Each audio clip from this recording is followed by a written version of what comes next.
بھروسہ کرتے ہیں۔ توکل کا بارہا ہم نے مطلب بتایا کہ توکل کی بنیاد اگر دیکھو تو اللہ کے معاملے میں حسن ظن ہے، حسن ظن، یعنی اللہ کے بارے میں اچھا گمان رکھنا کہ اللہ میرا خیر خواہ ہے، میں جو کام اللہ کے بھروسے پر شروع کروں گا اس میں کبھی مجھے نقصان نہیں ہو سکتا، اس لیے کہ وہ بڑا رحیم ذات ہے، مہربان ہے اور میرا خیر خواہ ہے، بدخواہ نہیں ہے۔ تو جب اللہ کے بھروسے پہ میں شروع کروں گا تو یہ کام ضرور پورا ہوگا۔ توکل واو کاف لام مادے سے ہے۔ وکیل اسی کو کہا جاتا ہے کہ جس پر آدمی بھروسہ کر لے اور اپنی ذمہ داری اس کے حوالے کر لے۔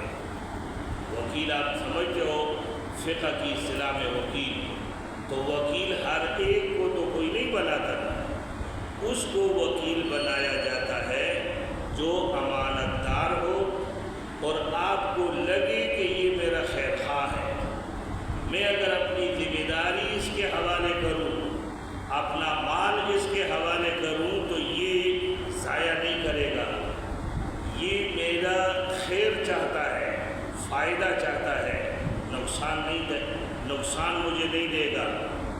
تو جب یہی ذہنیت اللہ کے بارے میں بن جائے، پھر اللہ کے بھروسے پہ ہم جو کام کریں گے تو ہمیں 100% یقین ہوگا کہ اس کام میں مجھے ضرور کامیابی ملے گی۔ یہی مطلب ہے وَعَلَىٰ رَبِّهِمْ يَتَوَكَّلُونَ کا۔ توکل میں بھی یہ نہیں جیسے ہم سمجھ لیتے ہیں کہ مجھے اللہ پر توکل ہے، کیا مطلب؟ محنت بھی نہیں کرنی، عمل بھی نہیں کرنا، کام نہیں کرنا، محنت نہیں کرنا اور یہ کہنا کہ مجھے اللہ کی ذات پر توکل ہے۔ یہ توکل نہیں، یہ تعطل ہوتا ہے، تعطل۔ توکل یہ ہے کہ جو شرعی اسباب ہیں وہ اسباب بروئے کار لاؤ، لیکن تمہارے دل کا دھیان اور دل میں یقین ان اسباب پر نہ ہو بلکہ مسبب الاسباب پر ہو۔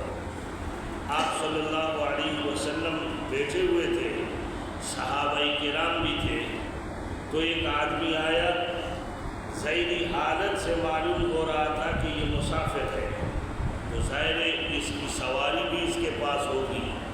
تو آپ علیہ الصلوۃ والسلام نے پوچھا کہ سواری کا کیا کیا آپ نے، یعنی اونٹ ہے یا گھوڑا ہے، وہ کہاں ہے؟ تو اس آدمی نے کہا کہ اپنی سواری کو اللہ کے توکل پر چھوڑ آیا ہوں۔ آپ صلی اللہ علیہ وسلم نے فرمایا یہ توکل نہیں ہے، جاؤ اور اپنی سواری کو باندھ لو، اس کا پاؤں باندھ لو، رسی کے ساتھ باندھ لو اس کو، لیکن بعد میں اس کے بندھن پر یقین نہ کرنا، یقین اللہ کی ذات پر ہو، یہ توکل ہے۔ تو وَعَلَىٰ رَبِّهِمْ يَتَوَكَّلُونَ، وہ ہر کام اللہ کے بھروسے پہ کرتے ہیں اور انہیں پھر یقین ہوتا ہے کہ اس کام میں ضرور کامیابی ہوگی، یہ کام ہمارے لیے ضرور ثمرآور ہوگا، نتیجہ دے گا۔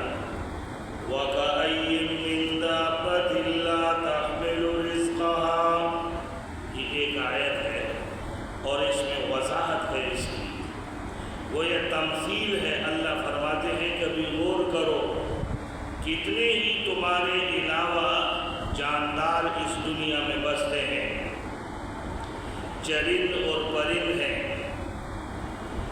چرند پرند ہیں، وہ اپنا رزق اپنی کمر پر اٹھائے نہیں پھرتے، ان کی کہیں دکانیں نہیں ہیں، ان کے مل اور کارخانے نہیں لگے ہوئے، کتنے ہی پرندے ہیں، صبح سویرے اٹھتے ہیں، چہچہاتے ہیں، اللہ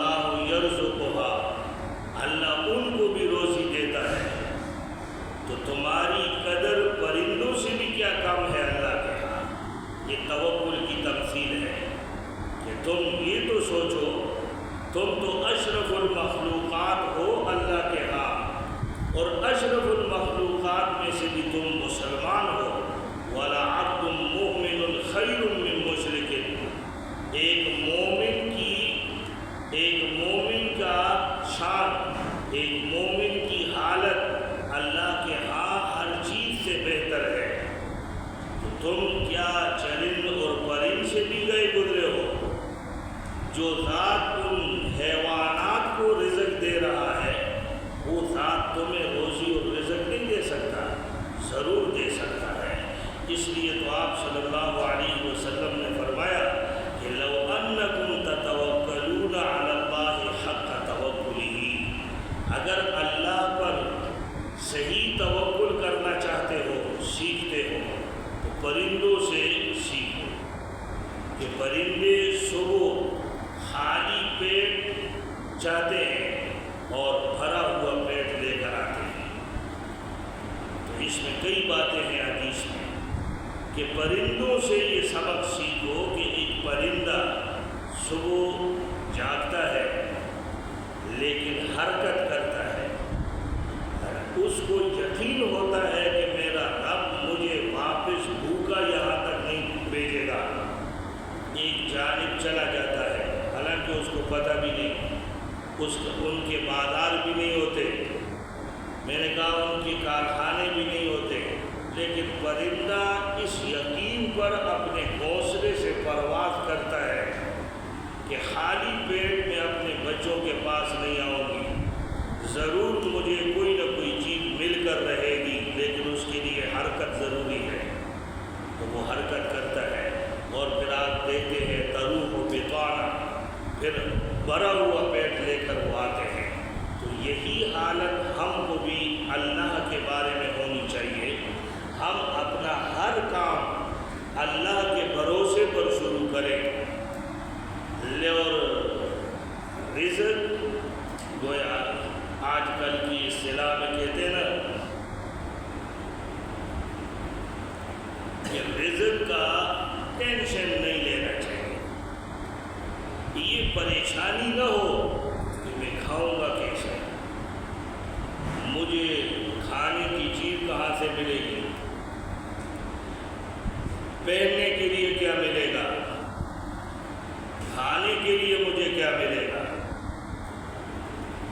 تو یہ پریشانی نہ ہو، ہاں اپنے کھانے کے لیے، پہننے کے لیے، خوراک اور پوشاک کے لیے جائز محنت ضروری ہے، لیکن جب وہ جائز محنت اللہ کے بھروسے پر ہوگی تو ضرور نتیجہ نکلے گا۔ پھر اللہ ہر چیز سے، ہر ایک سے بڑھ کر آپ کو کھانے کے لیے دے گا اور پہننے کے لیے بھی دے گا۔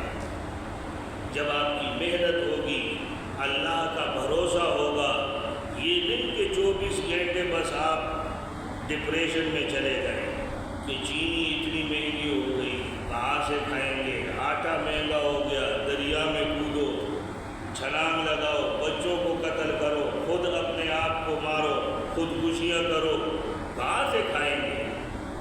بس یہ ٹینشن نہ ہو، مسلمانی اس کو کہتے ہیں۔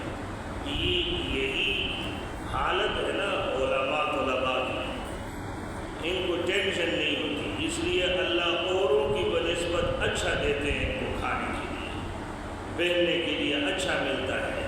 یہی صورتحال اوروں کے لیے غصے اور نفرت کا سبب بن جاتا ہے کہ یہ تیار کی کھاتے ہیں۔ جب ان سے کہو کہ اپنے بچوں کو تعلیم کے لیے لاؤ، کہتے ہیں مولوی